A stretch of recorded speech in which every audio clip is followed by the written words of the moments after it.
Welcome to Architrave Gaming. I'm the Archmaster. Have you ever wanted to roleplay, to truly get inside your character's head and feel what they feel and live as they live? A lot of us do. That's kind of the whole point of roleplaying, right? That's why we call these role-playing games instead of the more accurate, adventure game, fantasy adventure game. It's because role-playing is the goal for a lot of people. But there's a problem. Role-playing isn't enough, at least not for me. That is, you're playing at the role. I think there's something better. And in the practice that I promote here, called the Arch Game, combined of the four quadrants of verisimilitude, adventure game, true emotional connection with other players at the table, and immersive role-playing. You take all four of those together, that is the Arch Game. That leads to the Arch Dream. That's the most fun you can have with your brain. Anyway, that's what I promote. It is a lot more than just role-playing all by itself, or just gaming all by itself, or just hanging out with friends, or just living in an escapist simulated world. It's taking all of it in a certain manner to actually create the best experience you can possibly have. Okay, so to actually achieve that, we realized the other day, listening to Black Lodge Games again, because we listen to them a lot, they were talking about, in an older stream, I think, they were talking about the joys of role-playing. And they were saying, when I'm this, cleric, and I see a zombie, I'm imagining that this character is being afraid, and his heart is beating out of his chest, and he's like, oh no, like, I'm scared, but this is an affront to law and life and whatnot. I must slay this enemy even though I'm afraid. And they're role-playing. They're getting inside the character's head. They aren't just role-playing, what would this character do? Well, he's afraid, but he's also a cleric, so I think he would fight. They're not just role-playing, they're immersively role-playing from inside his head. But when I saw that, when I heard what they said, I said, that's not enough for me. We can do better than that. Instead of you having to imagine what your character is feeling, and imagine all of it, to pretend to be them, I want you to actually feel what your character is feeling. I want you to actually be there. Not in a voluntary immersion of, I'm going to roleplay from inside their head. I'm going to try to be them. Instead, from a place of involuntary immersion, where I can't help but feel the way they're feeling. I am this character. I am in this world, whether I like it or not.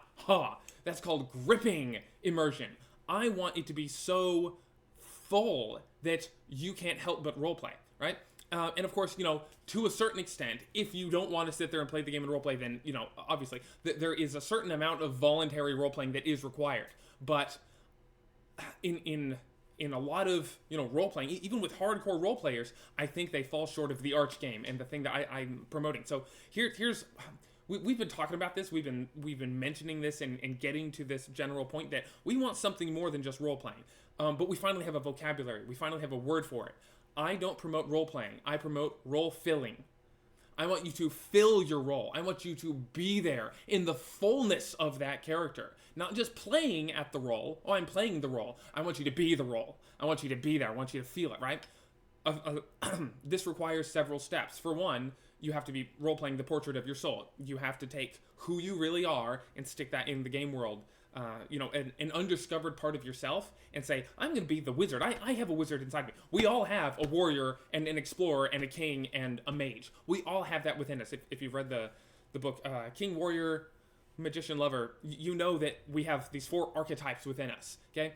That's what I think these games are here to help us bring out and help us fully integrate, is the archetypal. Like, I approach tabletop games in a very, psychological forward way of doing it. So anyway, the goal for me, when you're playing the Arch Game, which again is not my specific game system, the Arch Game is a composite of several things, but when you're playing the Arch Game and you're trying to reach the Arch Dream, the goal is to actually fully, one of the goals is to actually fully feel that character and be who they are in every way. So a few things are required for that. One, the world and rules have to be diegetic and immersive. Go watch Arbiter of Worlds if you. It's a YouTuber and a playlist on the YouTuber's channel. Go watch that whole playlist by that YouTuber. that will tell you why verisimilitude and immersion in the world being accurately simulated is so important. You must feel like the world is a real place in order for you to believe it. In order for you to accept the dream, enter into the arch of dream, it has to be believable, right? Secondly, the challenges that you face must be sufficient to truly scare you.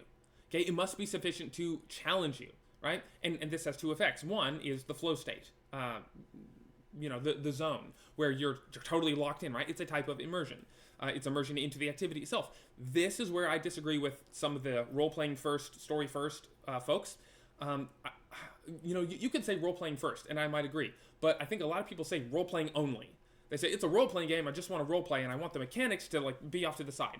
I don't agree. I support the art. I promote the arch game. The arch game does not put role-playing in the center. The arch game puts all 4 quadrants equal. So the gamism part, where you're actually playing a game and you're seeking system mastery and you're trying to win, I think that is vitally important to the immersion of your character, because that's what the character is thinking. The character is thinking about system mastery. Like, what is system mastery to the character? It's how well he wields his sword. The character wants to increase their strength. The character wants to increase their proficiency with their sword. That is their life. That is how they stay alive. So I don't think it's unimmersive for the player to say, ooh, I want more power, I want to level up. I mean, leveling up is a problem because that's not an immersive term. But, I want to increase my abilities. I want to learn I want to learn how to trip my enemy so that he's on the ground so I can stab him easier, right?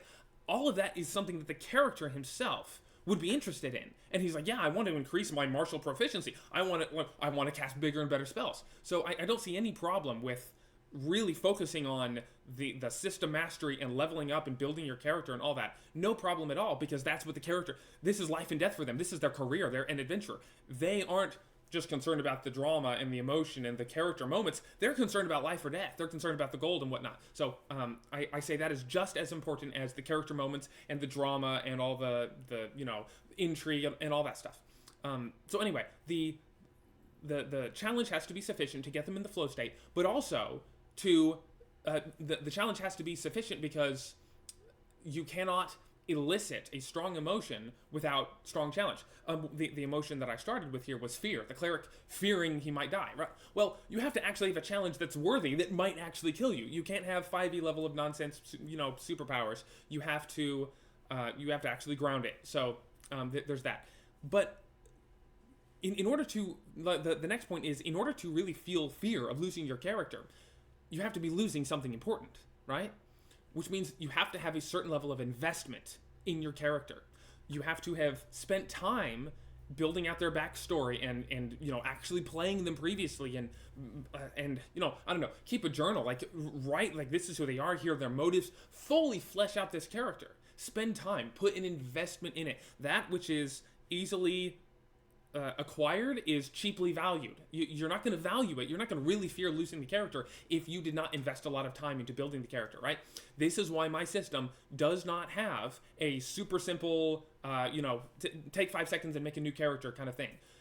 The whole meat grinder style of OSR play, where it takes you just a minute or two to build a new character, then you're right in the game and you keep on playing. Your character died in the dungeon, and then the next room we find a prisoner. Oh, Bob number 2, and hey, you want to join us? Here's the equipment from Bob number 1, and you can play it, right? No, you didn't lose anything. I want the threat of death to actually be a threat, to actually hurt, and so you have to have a certain level of investment in your character. You have to have a certain robustness to the character creation process, right? This is why we don't have a super slick, streamlined character creation process. I want you to work for it. I want it to be somewhat tedious. I want it to be a full thing where you almost feel like you have played their childhood all the way through by the time you're done with the character. You're like, man, all right, I built this character. I put so much work into this character. I don't want to lose him. Boom. Now we have immersion, because that's what your character is feeling. I've lived a life. I don't want to die, right? So there's that. I've rambled on that one point for long enough. Secondly, lastly, the relationships with the other characters must be sufficiently, engrossing to elicit all the rest of the emotions. So if challenging combat, if investment in your character, and then the actual challenging combat and other threats gives you fear, right? Which is a thrilling emotion. That's how you have thrill, right? Well, there are a lot of other emotions I want you to have. Emotions are essentially the key to role filling versus role playing. I want you to feel the emotions, right? So we've already covered how you feel fear and thrill, right? But there are a lot of other emotions. There's, love and hatred and, elation and hope and all sorts of things, right? And so a few of those can be handled with the world building and character progression. Like, man, I really hope to get this new power or get this new flame tongue sword, right? You can have a certain amount of hope and elation where, oh, I got 10,000 gold, right? But usually most of the actual emotion that you're going to feel is going to be spurred on by characters, right? And, of course, played by the other players at the table.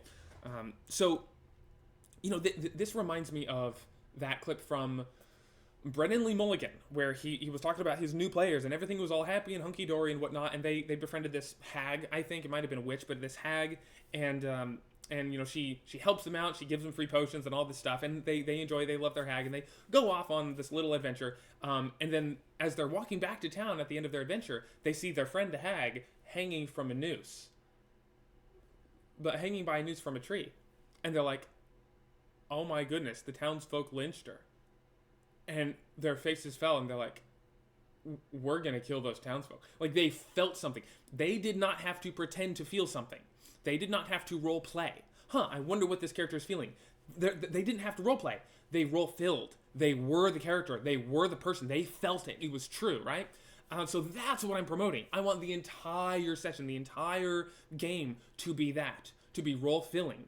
And so, again, you have to have meaningful relationships with other characters, like the hag or the city guard or the king or whoever, and with each other, with the other players, in order for you to be able to actually drum up the amount of emotions to actually fill your role, right? This is that third quadrant. You have your verisimilitude, your simulation, like the world feels real, and then you have your combat, your thrill, your challenge. That's the game part, system mastery, I'm trying to win. And then that third quadrant is the characters, your connection with people, the emotions that drums up. That is the step right before the final step, immersion into your character, role-playing. If you take role-playing and all this emotion, they combine to make role-filling. That's what I'm talking about. That is what I promote. It's role-filling. It's way better than just role-playing. It's real. Like, the whole point of the channel, what I keep telling you, is I want you to be fully immersed into the arch dream. I want it to feel real. The way you can sleep at night and feel like the dream is real. That's what I want at the table. And you might think, that's impossible. Come on. Like, we're all awake. We're at the table. Come on. We can't really be fooled into thinking it's real. But yes, you can. You've just never experienced it.